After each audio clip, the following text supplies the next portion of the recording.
Mesdames, Messieurs, bonjour. Très heureux de vous retrouver pour cette nouvelle émission Power Boost. Alors, après tous ces jours de pluie, j'ai souhaité vous faire un petit plaisir, c'est-à-dire de découvrir les toutes premières moissons en Europe. C'est ici, au sud de l'Espagne, en Andalousie. Et nous sommes dans une parcelle de blé dur et vous voyez, ça a débuté. Mais sans plus tarder, je vous invite à retrouver le sommaire de cette nouvelle émission Power Boost.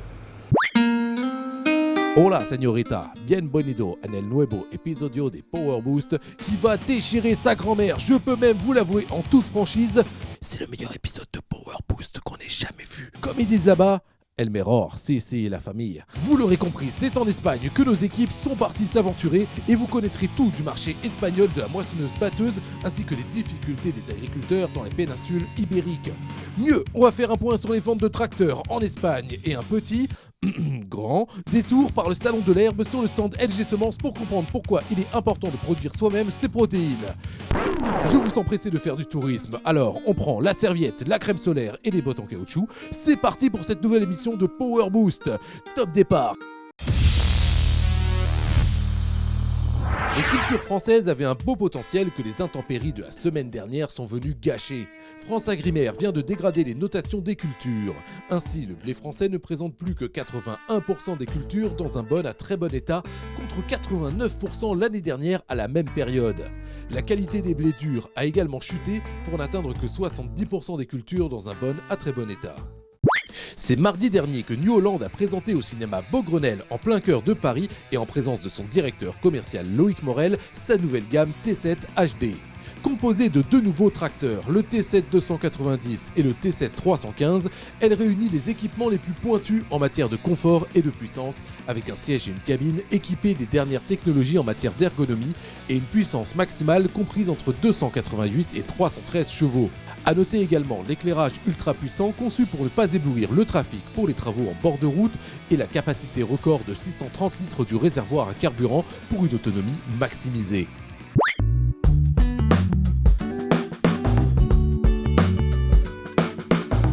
Ricardo Angelini, bonjour. Bonjour. Vous êtes directeur de New Holland ici en Espagne. Ma première question est, quelle est aujourd'hui l'évolution du marché des ventes de moissonneuses-batteuses en Espagne et quels sont les chiffres clés de ce marché? Well, the market of the combines in Spain is now...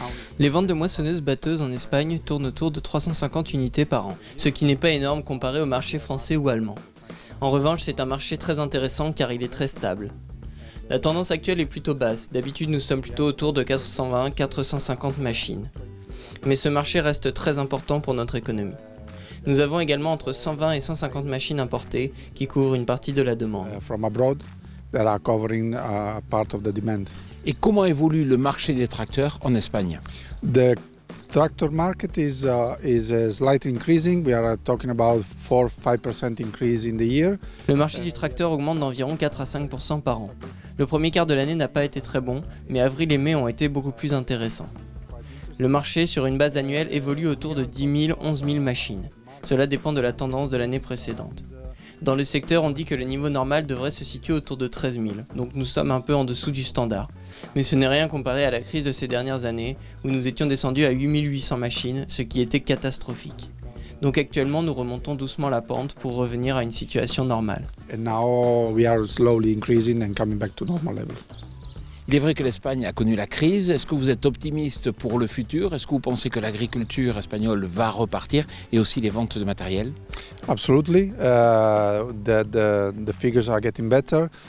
Absolument, les conditions s'améliorent. Il y a également de grosses attentes au niveau du marché européen et le secteur agricole se professionnalise de plus en plus. Donc le nombre de nos clients risque de baisser, mais ils seront plus professionnels et plus demandeurs de nouvelles machines. Je suis donc très optimiste car nous avons un grand potentiel à développer dans le secteur de l'agriculture en Espagne, notamment au niveau des niches comme le vin, les tomates, les légumes ou les olives. Donc oui, à mon avis, le futur s'annonce très bien. Of course, they are very specific for Spain and I think that the future is very good. Ricardo Angelini, merci beaucoup. Merci. À présent, je vous invite à retrouver notre rubrique « Le saviez-vous ». Saviez-vous que le marché des tracteurs en Espagne est actuellement le plus dynamique d'Europe? John Deere et New Holland sont les deux marques dominantes de la péninsule ibérique. Ainsi, un tracteur sur 4 vendu en Espagne est de marque John Deere, tandis que New Holland frôle les 20% de part du marché. Derrière, on retrouve un peloton de 5 marques avec Kubota, Casillac, Massey Ferguson, Deutz-Fahr et Sam.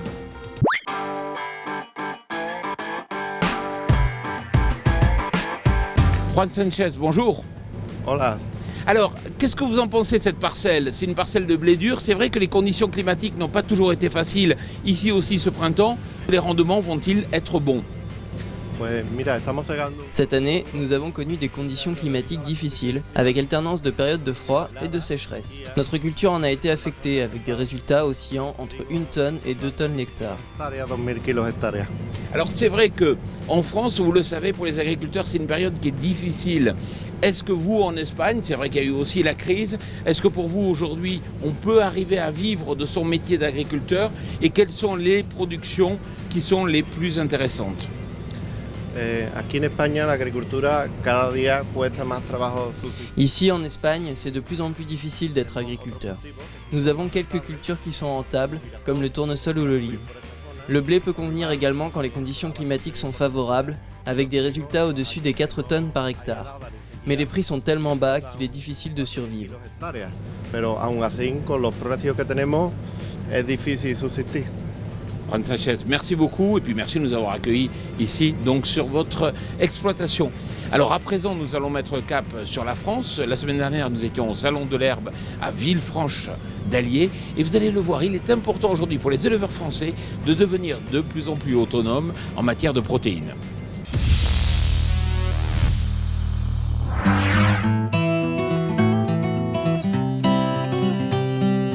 Julien Greffier, bonjour. Bonjour. Alors vous êtes chef produit fourragère chez LG Semences. Alors c'est vrai qu'aujourd'hui c'est important pour les agriculteurs, pour les éleveurs de produire des protéines à la ferme? Oui, c'est un sujet qui est vraiment revenu à la mode dans les années 2008, la recherche de production de protéines, et c'est quelque chose, ce n'est pas qu'un effet de mode parce que c'est quelque chose qui perdure dans le temps. Aujourd'hui, les éleveurs ont vraiment ce souci, ce besoin de produire des protéines sur l'exploitation de manière à pouvoir couvrir les besoins des différents types de troupeaux en ayant une capacité au niveau de l'exploitation de produire leurs propres protéines. Alors vous lancez une nouveauté, quelles en sont les caractéristiques? Oui, tout à fait. Chez LG Semences, nous lançons cette année et notamment l'année prochaine également la variété Mezzo, donc qui est une variété nouvellement inscrite, qui va présenter l'avantage d'avoir la meilleure productivité des variétés de type Nord sur les coupes de 1 et 2, donc les premières coupes, et également une variété qui a un très bon profil maladie, notamment de tolérance aux nématodes, et également une variété qui va permettre justement pour les éleveurs de dégager des très bonnes rendement en protéines, parce que c'est une variété très riche en protéines associée à un rendement très performant. Alors Julien, vous savez que dans Power Boost on s'intéresse beaucoup aux machines et puis aussi à la récolte, et la luzerne parfois ça peut être compliqué s'il y a de l'averse. Oui, la luzerne, lorsque la luzerne verse, effectivement, au moment de la coupe, ça peut poser quelques difficultés. Donc la variété Mezzo, c'est la variété également la plus tolérante des variétés type Nord à la verse. Donc c'est un critère effectivement qui est relativement intéressant à mettre en avant pour justement favoriser la qualité du fourrage au moment de la récolte. Alors je vois qu'on parle beaucoup de compo 3 ans, de composition 3 ans, de quoi s'agit-il? Alors ce qu'on appelle les compositions prairiales de 3 ans, qui sont donc des mélanges en fait de graminées de pérennité 3 ans. Donc chez LG Semences, ce sont des compositions à base principalement de raigra hybride et de festulolium, qui sont des croisements de fétuques avec des types raigra, et auxquels on va associer des légumineuses d'une pérennité de 3 ans, donc notamment des trèfles violets. Donc ces associations, ces compositions prairiales vont permettre à l'éleveur de ramener du fourrage en quantité, mais également en qualité, grâce à la présence de graminées qui sont riches en énergie, et aussi de légumineuses qui sont riches en protéines, donc pour justement couvrir une bonne partie, voire l'intégralité des besoins des animaux grâce à l'utilisation de ces compositions, soit en fauche, mais également certaines d'entre elles peuvent être également utilisées au pâturage, donc une utilisation mixte. Donc vous pouvez retrouver effectivement toutes ces différentes informations sur notre site lgseeds.fr. Julien, merci beaucoup. Merci.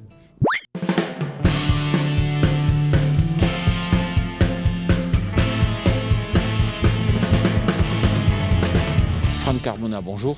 Bonjour.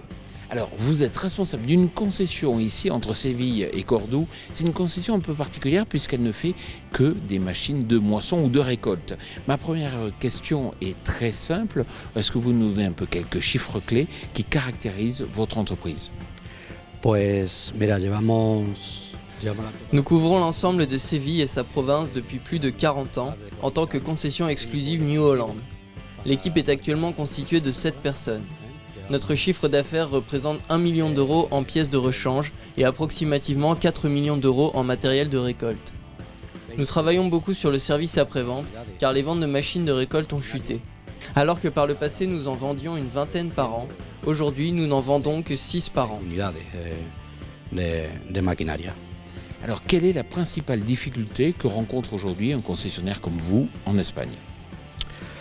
Pues principalmente Principalement la vente de matériel d'occasion. Le volume se réduit d'année en année. vamos reduciendo. Alors, vous êtes aussi spécialiste en fait de machines pour la récolte d'olives. Est-ce que c'est un marché qui se développe? Sí, como concesionario y exclusivo para olivar. La culture de l'olive se développe rapidement vers Séville. De nombreux oliviers sont plantés dans la région. Aujourd'hui, nous disposons d'un parc de 18 machines récolteuses d'olives. De 18 máquinas. Franck Carmona, merci beaucoup. Muchas gracias a ustedes. Alors à présent, on va s'intéresser aux nouvelles technologies. On dit souvent que sur les matériels, on n'utilise pas 100% du potentiel des nouvelles technologies.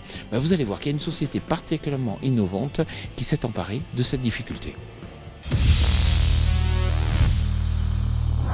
Cléo est en fait en veille permanente sur tout ce qui est lié aux nouvelles technologies agricoles et agronomiques, de manière à permettre aux ETA, donc entreprises de travaux agricoles, d'apporter à leurs clients agriculteurs des solutions nouvelles qui vont avoir un intérêt agronomique, technique et surtout économique, puisqu'on en est là, surtout en ces périodes. Et l'idée, c'est exactement que Cléo, en fait, avec des contacts chez des constructeurs, dans des interprofessions de distribution et autres, puisse mettre en place toutes ces solutions qui vont générer par le réseau de la plus-value pour les clients agriculteurs. Pour citer un exemple concret, on pourrait parler du lisier en fait. Le lisier, c'est l'or noir de nos clients éleveurs et la grosse question, c'est de le valoriser au mieux. Aujourd'hui, on parle encore en mètres cubes dans certaines entreprises. Pour épandre le lisier, là, l'idée au sein des entreprises de travaux agricoles Cléo, c'est de parler en unités d'azote épandue.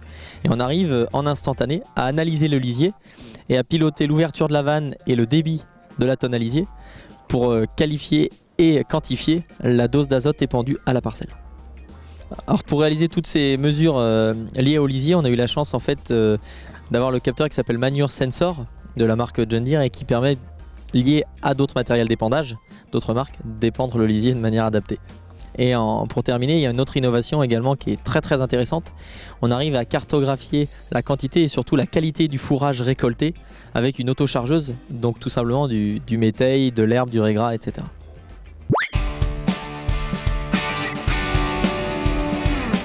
Voilà, notre émission Power Boost tournée sous le soleil andalou touche à sa fin. J'espère bien sûr qu'elle vous a plu. Ce qui est vraiment intéressant, c'est de voir que l'agriculture espagnole progresse. Et puis ils essayent par tous les moyens possibles de capter l'énergie solaire, soit au travers de fermes photovoltaïques avec des panneaux au sol, soit aussi au travers de systèmes particulièrement innovants qui concentrent les rayons du soleil comme on le voit à l'image.